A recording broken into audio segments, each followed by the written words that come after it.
तर अमृतसरमध्ये आमचा आहे सकाळचा दुसरा दिवस। अमृतसरमधला आहे आमचा दुसरा दिवस आणि सकाळचे वाजले 10। हो ना, 10 वाजले ना, 10 वाजले आणि हे बघा रेडी झालेत। कुठे जायचंय आता फिरायला? Golden temple. आम्ही रात्री गेलो होतो पण लई सोन्याच्या मंदिरात जायचंय, तर खूप धुकं आणि आता पण काय माहिती, आम्ही अजून रूमच्या बाहेरच नाही निघलोय। उठलोय 8:30ला, मी तर 9ला उठले, हे 8ला उठले होते। हा, इतका अंधार आहे आणि इतकं धुकं आहे, म्हणजे खूपच थंडी पण आहे आणि भरपूरच आहे। तर अजून चहा नाश्ता काहीच नाही झालेला, कारण की हे जे रूम बुक केले तिथं चहा नाश्त्याचं काहीच म्हणजे काहीच ऑप्शन नाही आहे, फक्त रूम राहण्यासाठी आहे आणि ठीक ठाक आहे रूम पण। किती भाडं होतं आपल्या रूमचं? 2000 रुपयामध्ये मस्त रूम तुम्हाला आधीच्या ब्लॉगमध्ये दिसेल। आणि आता हा बघा, हा एक पोरगा आणि आम्ही सगळे जाणार आणि ती फॅमिली मंदिरामध्ये। तर दाखवते तुम्हाला कसं दिसतंय मंदिर। आधीच्या ब्लॉगमध्ये थोडंसं दिसलंच असेल रात्रीचा व्ह्यू, लाइटिंग वगैरे। आता दिवसा बघूया आपण कसं दिसतंय आणि चला बाय। हे बघा, हे ब्रेकफास्ट करायला आले थे बच्चे कंपनी। हेलो बच्चे कंपनी, क्या खाओगे आज? नूडल्स। ओके, तो ऑर्डर आ रही है उधर। हम खाएंगे पानी खाने वाला। क्या? पानी खाने वाला खाएंगे। तुम्ही काय खाणार आहे? मसाला डोसा आणि मी पण मसाला डोसा। ये मॅगी पण भेटते इथं। हा आहे एकदम हाय फाय वाला मेनू कार्ड। इकडे पण मेनू, एवढे आयटम भेटतात इथं। तुम्ही जर अमृतसरला आले तर इथं नक्की या। इथं अगोदर एकदा खाऊन तर बघू दे कसं लागत। साऊथ इंडियन डिश वगैरे भेटतात तुम्हाला। तर आम्ही नाश्ता केल्याच्या नंतर आलेलो गुरुद्वारामध्ये आणि गुरुद्वारा बघू शकता रात्रीच्या टायमाला तुम्हाला कसा दिसला आणि दिवसा कसा दिसतोय।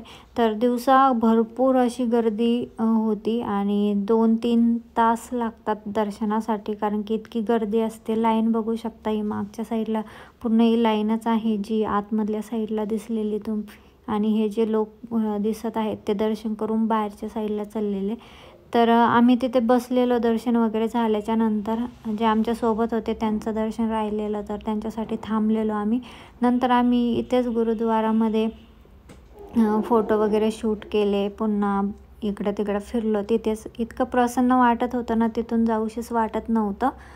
आणि तिथे तुम्हाला चप्पल वगैरे ठेवायला, सामान ठेवायला सगळी सुविधा केलेली आहे, म्हणजे जाता जाताच डाव्या साईडलाच आहे ते सर्व काही। आणि इथे माझं चालू होतं फोटोशूट, फोटो काढले काही, कारण की 2 मोबाईलमधली शूटिंग आहे, तर काही जो दुसऱ्या मोबाईलमध्ये व्हिडिओ काढलेले आहेत ते थोडे हलत आहेत आणि जे माझा जो मोबाईल मी रेग्युलरमध्ये वापरते त्यामध्ये काही हालत नाही आहे, त्यामुळे तुम्हाला फरक जाणवेल थोडा व्हिडिओमध्ये। तर गुरुद्वारा बघू शकता किती छान दिसतोय आणि सोन्याचं मंदिर म्हणजे मी पहिल्यांदा बघितलेलं आणि किती छान दिसतंय। रात्री तर खूपच छान दिसत होतं, तुम्ही मागच्या व्हिडिओमध्ये बघितलंच असेल, आणि दिवसा पण अप्रतिम दिसतंय। खूप लांबून भाविक येतात, त्यामुळे गर्दी खूप असते। 2-3 तास दर्शन घेण्यासाठी तुम्हाला टाईम हवा असतो इथे, आणि छोटे मुलं असल्यावरती तर खूपच लाईनमध्ये उभा राहून वगैरे दर्शन घेणं म्हणजे अवघडच आहे थोडं। हे बघा, आम्ही बसलो इथे येऊन आणि मागं दिसतंय तुम्हाला गोल्डन टेम्पल गुरुद्वारा। गुरुद्वाराची दर्शनाची लाईन बघू शकता तुम्ही मागच्या साईडला, इतकी मोठी आहे, इतकी थोडे पण। तर आम्ही दर्शन घेतले पण लाईनमध्ये राहिलोच नव्हतं, त्यामुळे आम्ही बाहेर आलो याला। आणि क्रिशी तर गेम खेळतोय बघू शकता, प्रगती पण बसली आहे मस्त। पाणी। तर हे आहे गुरुद्वाराचं मेन गेट।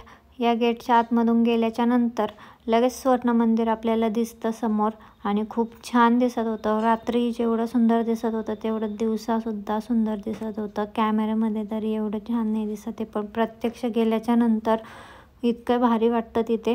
आणि या साईडला तुम्हाला चप्पल वगैरे ठेवायला तिथे आहे चप्पल स्टँड वगैरे, गोणी वगैरे देतात, ते गोण्यामध्ये टाकले की टोकन देतात आणि आपण जमा करायची। तर आम्ही दर्शन वगैरे झाल्याच्या नंतर बाहेर आलेलो आणि इथे यांचं काम चालू होतं, भूक लागली तर चिप्स वगैरे खात होते। त्यानंतर आम्ही गेलेलो लंगरमध्ये वगैरे जेवण केलं तिथे सुद्धा खूप गर्दी होती, कारण की खूप लोक म्हणजे रोजचे मला तर वाटतंय लाखाच्या वर असं लोक जेवण करून जात असतील तिथे. इतकी गर्दी होती तिथे सुद्धा. तिथे काही मी व्हिडिओ काढला नाही. आणि त्या दिवशी होता ह्या बेबूचा बड्डे, तर केक वगैरे आणलेला आम्ही तिथून मार्केटमधून आणि तो सेलिब्रेट केला. जसा होईल तसा सेलिब्रेट केला त्यांच्या मम्मी पप्पाने. आणि जायचा टाईम झालेला होता, रेल्वे स्टेशनवरती पण जायचं होतं. तर हा केक आणलेला आणि नंतर बड्डे वगैरे झाल्याच्या नंतर आम्ही स्टेशनवरती जायला निघालेलो. रिक्षा वगैरे सोबतच करून आणलेली होती येता येताच. आणि अजून एक पार्ट येईल अमृतसरचा, कारण की जो बाग वगैरे आम्ही फिरलेलो तर त्याचा एक पार्ट येईल, छोटासा व्हिडिओ त्याचा पण येईल. तर आवडला तर व्हिडिओ लाईक, शेअर आणि सबस्क्राईब. तर इथं आलो होतो रेल्वे स्टेशनवरती आणि रेल्वे स्टेशन बघू शकता तुम्ही अमृतसरचं.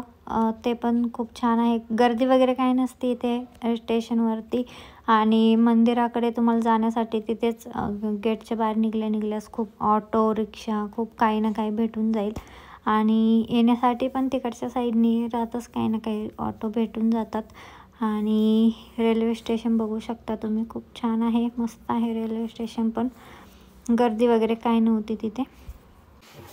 हे बघा आता बसलोय ट्रेनमध्ये आणि आता जाणार आहे घरी आम्ही. आणि क्रिश पण बसलाय ट्रेनमध्ये. आता चाललाय थकून घरी. हे पारुल आणि पीयूष ने आयुष, ये लड़का आयुष गुमशुदा नहीं गुम हो गया था ये लड़का, पता नहीं क्या ढूंढ रहा है ये इधर. अब तर आता वाजलेत, किती वाजले तो? आता वाजलेत 5:45. बघू शकता. दिसत पण नाही याच्यामध्ये. दिसतंय का? नाही दिसत आहे. आता 5:45 वाजलेत आणि आम्ही चाललोय आता घरी. अमृतसर फिरलो आणि टेम्पल वगैरे पण फिरलो. दर्शन पण झाले चांगले मस्तपैकी गुरुद्वारामध्ये. आणि आता 12-12:30 वाजतील घरी जाऊपर्यंत. तर येताना तर स्लीपरमध्ये होतं रिझर्वेशन, आता AC मध्ये आहे. तर चला भेटूया पुढच्या व्हिडिओ सोबत. तोपर्यंत मस्त झाली आमची जर्नी. आणि ही आहे पारुल. हे देखो ये लड़की देख रही है, जैकेट मुझे चाहिए.